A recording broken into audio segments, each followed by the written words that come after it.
Welcome, everybody, to Dead Talk Live. And today we have three very special guests. We have Harry Aspinwall, Daniel Byers, and Ryan Scaringe. Let's see, two writers, a director, and an actor. Right? There we go. Okay. Harry is the. Producer. And a And a producer. producer. Yes. As a fellow Five producer, I people. should be ashamed of myself. That totally sucks. We have writers, directors, producers, and the main lead star with us of the movie Eradication, which is available right now on Tubi. It came out 5 days ago on July 15th. It's a great movie. We're going to sort of break it down, not give away any spoilers. So, how are you guys doing today, first off? Everyone okay? Amazing. So happy to be here, John. Thank you so much for having us on. This is great. It is Yeah, my appreciate it. pleasure. And so Thanks. let's get right to it. Harry, you have a broad career in acting. You have some writing credits, but what really led you and Daniel to co writing this script? Oh man, Daniel and I have been working on films together for so long, since we were just shooting weird little apocalyptic videos back in college in random abandoned buildings and stretches of wasteland. So this is something that's been a long time coming, more than a decade, I think. We've been making all these weird little shorts and sort of fantasy and horror stuff. And it was, I think the real catalyst was 2020 lockdown pandemic. Mm-hmm. We've been thinking for so long, one day we'll get around to finally getting off our butts and making a feature. And we were like, well, if not now, then when are we going to do it? We have nothing but time. We were talking back and forth every day, coming up with a script and idea for like, what can we shoot kind of like safely and isolated, and thinking about all the resources we had. But we just have such a long working relationship together that Now, it kind of all fell together. Daniel, in your time in the past working with Harry, has it always been you guys co wrote together and you, Daniel, would always be the director, Harry would be the star? Is that how you guys always work together? I think we always collaborate pretty closely in a lot of different ways. So that goes from the story in some form, whether we're both writing it or whether we're sort of workshopping it together, right up until the moment when I get to throw Harry off of a mountain or into a lake or off of a waterfall, or just really coming up with a lot of creative ways to nearly kill one of my Here best I friends. am. So here it is. Ladies and gentlemen, the proof right in front of you. We didn't murder him in this, although we Oh came close yeah, a few times. He did all his own stunts. So He yeah. carried 95+% of the film all on his own, and you did a fantastic job, by the way. Uh, Thank you so much. Ryan, okay, the producers, the people who really make the movies, okay? Not the directors, not the actors, it's the producers, all right? So, Ryan, being the producer on this film, uh, tell us how and when did Tubi come along? When did Tubi come into the picture? Was it beforehand? Was it afterwards? Tell us about that. Yeah, Tubi came into the picture after we had finished everything on the film. We brought on Jack Rabbit, who's our sales rep for the project, and they connected us with Tubi, and we've been very happy with them. So that was we waited until our film was completely finished. We didn't want to share anything to tarnish the viewing chance of the movie, so And we getting a waited till the movie final picked VFX. and getting a movie picked up by an acquisitions department in a studio, it's not an easy thing. So I mean, congratulations on that right off the bat. And Tubi is a great place. So I assume all three of you guys are happy. And we're ecstatic, in fact, that the movie did land on Tubi and it would be available to such a wide audience because Tubi is AVOD, it's advertising supported. It's free. A lot of these major networks Mhm. are exploring now Yeah. advertising video on demand. There's a much bigger call for it, and Tubi, to their credit, has been out in front of it this entire time. So, Ryan, are you Yeah. like, And, are you and happy that it ended up in finding a great home on Tubi? Oh, very much. And it being a Tubi original, I think is a great asset for the film. Uh, And for an Yeah. AVOD sort of platform, one thing I really do like about Tubi as well is the placement of the ads were very well positioned. You know, it's not like on a YouTube where it's in the middle of a scene, it breaks into an ad. It felt very organic, almost like we made it around them, but we didn't because we sold it to Tubi. And one thing about these AVOD platforms that I gotta point out as well, the ads are nowhere near as long as regular television commercials. We're talking at least half the time. The longest maybe 90 seconds, and it just goes by like that. Oh, they were great. Gave us a chance to cook more popcorn when we did viewing parties. Now, Daniel, I loved them. This film is about an apocalyptic viral pandemic. When you and Harry sat down to write the screenplay, what did you want to add that would separate it from the rest of the herd of similar type movies and shows? Well, it's funny you say that because at the time that we wrote it and made it, there wasn't a herd yet. You know, we wrote this right in March when things were kicking off, and we shot it in June of 2020. So it really was the absolute thick of things. And a lot of the things that we came up with that sort of Harry found in his research and put into the script, like the at-home tests, for example, those didn't exist yet. So a lot of that felt like we were creating something, and now everyone's like, oh yeah, at-home tests. We've had those forever. So a lot of this like prognostic stuff at the time we had to kind of invent. It was also, you know, before any safety precautions were in place, before there were really any parameters for making a film safely during the pandemic. Yeah. And so we had to come up with all of our own safety measures on set as well, just kind of based on the very limited science that we had at the time, so that no one got sick. You know, we basically bubbled and quarantined the entire cast and crew, which was pretty small. So it was not as hard as it would have been if it had been a full-size one, but because we were micro budget, we had a small cast and crew. We just got them all up in that house. We lived where we shot, and we stayed there basically one straight month to make the film. That's awesome. Harry, as the screenplay was being written, was it always known that you would play David? Was that always a fact, or was there some discussion about it? I think we kind of settled on that pretty early on. Mostly, if anything, for practical reasons, it would mean having one fewer person on set. And, you know, it's a way that Daniel and I have collaborated a lot in the past too, being kind of both behind and in front of camera. So I'd say there were both kind of practical reasons for it, and we just knew that creatively it worked well. Okay. Now, Ryan, you are a veteran producer, especially for horror movies. How did you get hooked up with Daniel and Harry, first off? So, interesting story. I actually came on a little bit later in the game. I worked with Harry on another project that him and I were doing in the midst of the quarantine. And he shared some early footage of what they were working on. And that's when I was like, this is fantastic. What Daniel and you were able to pull off is great. So I came on and we did pretty big additional photography to add in some new sequences, and then connected them with a bunch of my post houses I know out here in Los Angeles, so we could get it across the finish line. That's great. And interestingly, it came out, correct me if I'm wrong, Daniel, what, exactly 2 years after we shot? After you guys did the first yeah, almost to the day. Yeah, he said you guys started filming in June of 2020. Yeah. And it came out July 15th.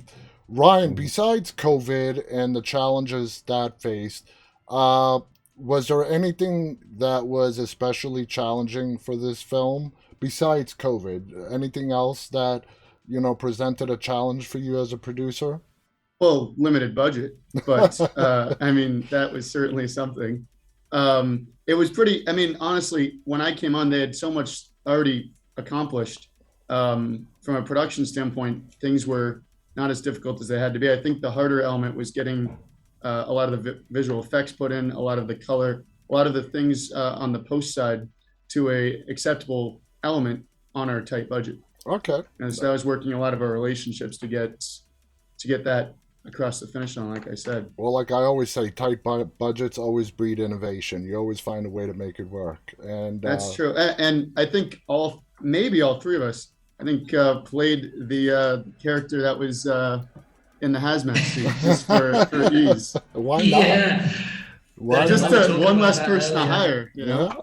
Now, Harry, uh, as the film unfolds, we see a very compelling sequence where David is having hallucinations and he sees Sam. And he knows that it's a hallucination. He knows that she's not there, but his subconscious reveals some things about himself. He thinks of himself as sort of a non leader, coward, always does what he's told. Is that how you interpret David? Uh, it changes as the movie unfolds, but would you call David a coward? I think that's a great question, and something that is at the heart of screenwriting is identifying the flaws about a character, especially how they see themselves. So I love that scene because we shot so much that was really chopped up, and it was hard to keep mental track of until we edited it together. But that was something that Daniel actually added relatively late into the script, and it's this beautiful, like kind of meaty, single take dialogue interaction scene that adds so much. So, I mean, to answer your question, that is clearly a turning point for David, in my opinion. He's at his kind of lowest point and he snaps and he knows something has to change. Here's all the worst stuff about myself.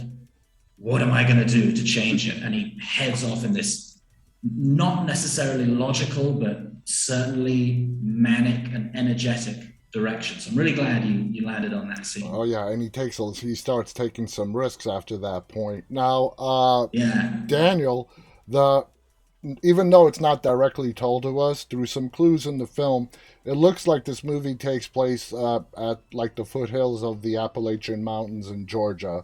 So I assume you guys shot this in Georgia, it being such a hot spot for filming anyways, or am I completely wrong here?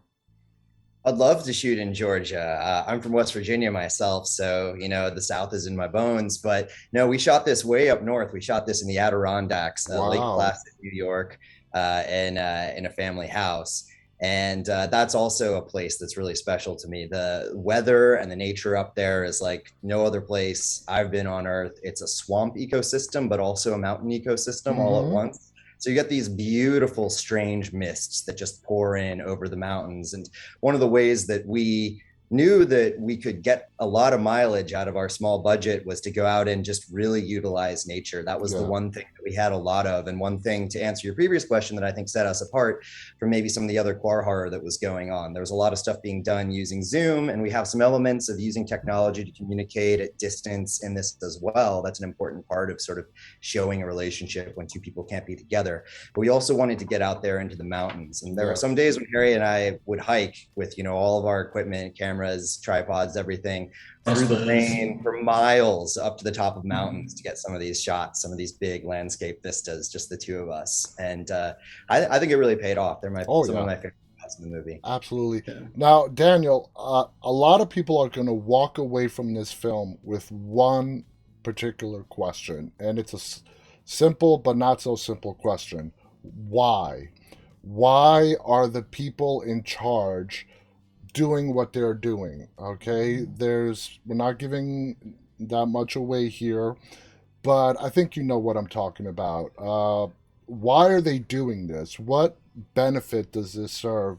Was that done intentionally to let the audience sort of ponder it, come up with their own conclusions as to why they're doing what they're doing? I mean, tell us about that. That's a great question. And I don't want to give too much away. And I also want to hear Harry's take on this. But I think there was something in the air around that time. There was this massive global catastrophe going on. And there was this real sense that things were not working at the top, that we were not getting the type of response that was warranted, that basically the people in charge were not meeting the moment. And I think that fostered a lot of kind of a psychic ripple throughout the whole country, where people started to have this this loss of trust in authority. And we were feeling that too. And we were thinking, this is a pandemic of a certain scale. What if there was one that was much worse? One that was deadly worse, that was basically an apocalyptic event? What would the people in charge, once that happened, be left with? Could you trust them in that situation? And who are the people in charge? Right now? Yeah, exactly. We don't really know who's actually doing this. We don't know who's actually in charge. What's your take, Harry? Yeah, I mean, exactly what Daniel said. I like that you mentioned the issue, especially around that time, and where do we get our guidance from? Because it was at that time that people were saying, don't wear masks, do wear masks, do this, the other thing. And it becomes, like, even with the best of intentions, that becomes kind of a recipe for people not knowing how to behave and misunderstanding each other. So exactly as Daniel said, we kind of took a lot of what we were feeling, our own insecurity about, society, interaction with other people, the future. And we, as we often do, we think, how can we make this the biggest possible version of itself? How can we take what we're experiencing and see it through to some kind of a massively multiplied end version? How would people react? What would be the most drastic solution that people desperately trying to stay in power could come up with? Yeah. And then what would that mean for all of us? Exactly. Now, Ryan, like you said, you sort of came in halfway through this project. I want to talk to you because you were not there during the writing process. You did sort of come in after it all initiated. Let's talk about the infected, okay? And how the infected are presented to us through Daniel's and Harry's writing and Daniel's directing. That, in my opinion, is what separates this movie. That's the thing that really makes it stick out. It makes it really different from any other pandemic apocalyptic films. It was done brilliantly, sort of a mix of different things we have seen in the past, but thrown together. So tell me, what are your thoughts on how Daniel and Harry came up with the idea of the infected and how Daniel brought them to life as the director? Yeah. Well, first, to answer to your prior question, I think some of the questions that are asked at the end is a great thing to not have them answered. It kind of leaves you wanting more. Yeah. And from a producer standpoint, if we ever do make more, it leaves open a good door for that. But for the infected, I think one thing that I really liked is Daniel and Harry kind of pull the Jaws element, where you don't see a lot of the infected until closer to the middle and the end, and it has a bigger impact. And the mythology surrounding them of, what type of close comparable you could use, whether it's what type of monster is most close to what they become when they're infected, makes them a very unique sort of element. And what sustains them and what can turn them has, I'm trying to be vague about it without giving away too much. So it's kind of hard to pitch that, but the reveal about certain elements about them, I think, is what really differentiates them from traditional infected you see in these sort of zombie sort of movies. Yeah, exactly. So Daniel and Harry, when you guys were coming up with the concept, okay, what are these infected people going to look like? How are we going to present them? Would you guys click right away? Did you bounce a lot of ideas before you settled on what you settled? Daniel, walk us through how did you guys come up with the final version? Yeah, we talked a lot about the look and the feel of these. What we really wanted to do was to create a new type of monster, something that was in the vampire and zombie genre, but not like something anyone had seen before. And my favorite thing about what we came up with ultimately, not to give too much away, was that there was a way for this creature to oscillate between being human and not. And that's something that I always love in movies that have monsters that undergo transformations, right? Yeah. And you come back from it, or is it a one-way street? And typically with vampire and zombie movies, it's a one-way street.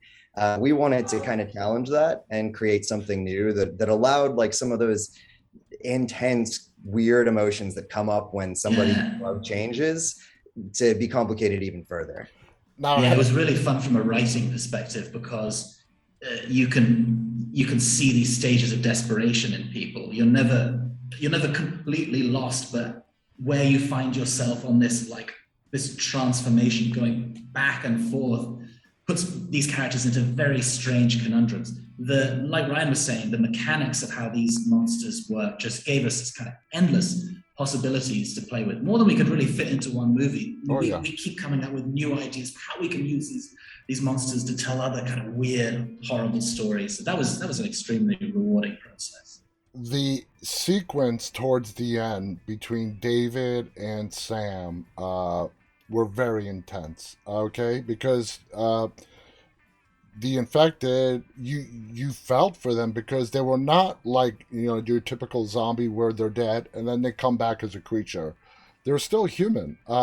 You develop emotions for them, and you sort of kind of see them going in and out of this disease, this virus, or whatever. Was that intense for you, Harry? Shooting it? I mean, you had to go to a very deep place, and that sequence, I too am trying to not hit on the spoiler landmines, but there's this one sequence where you sort of openly give yourself, knowing that you're putting your life at risk, and more than likely that is going to be taken advantage of. What kind of state of mind did you put yourself in to really hit that home with the audience? Oh, that's such a good question. There's something really intense about being on all these different sides of a film. There's a lot of stuff where I'm just an actor, and it's that is nice in its way because you can just do your job and think about one part of it and then go home. But there's something that is both very taxing and very rewarding about kind of being involved in a story like this, from its germination, coming up with it and writing it with Daniel, to actually kind of performing it. I mean, for weeks and weeks and months, we were just so sunk into this world, but it was strange at times to kind of step out and be like, oh yeah, we do have a real world around us as well. So it was a very intense psychological experience. I think, the state of the world as well, being as it was at that point, with so many of us not having seen our families and not knowing when we were going to be able to see our families. It added a lot of this kind of odd desperation for intimacy that I mean, it was impossible, I think, for any of us not to feel. Exactly. Now, Ryan, we're pretty much out of time, but I want to ask you this final question. The very ending of the film is very compelling on how it ends. You said you guys, when you came in, you did some reshoots and so on.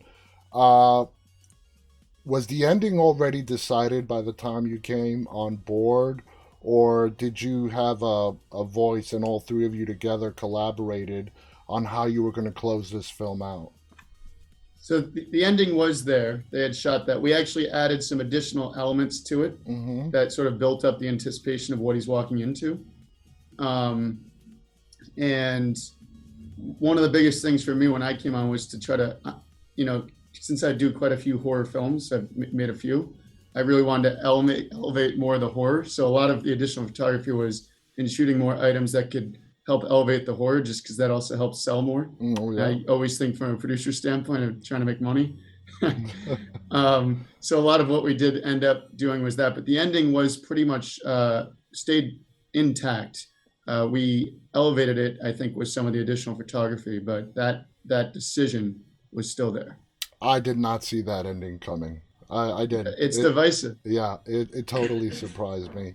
I want to thank you guys so much for coming on here and sharing the story. Guys, the movie is called Eradication. It's available right now on Tubi. It's for free. Go ahead and watch it. You will not be disappointed. This movie will have you engaged throughout the entire, 90 minutes or so. You won't be disappointed. Trust me, these guys did a fabulous job putting this movie together. I hope you got to hear a little bit of just some of the stories that went in behind it. We would have liked to have talked more, but then we would be giving away spoilers. So I want to thank Ryan, Harry, and Daniel. check out Eradication, available now on Tubi. You guys have any final thoughts you want to share before we go? I don't think so. And one of the other things I love about it being on Tubi is I can tell all my friends and family to watch it for free. You don't have to pay anything to watch my movie.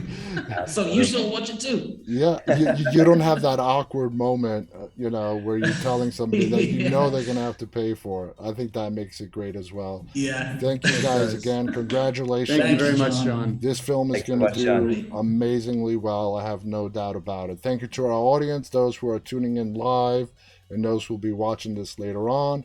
On behalf of me and my guests, stay safe and stay walking. Bye, everybody. Bye.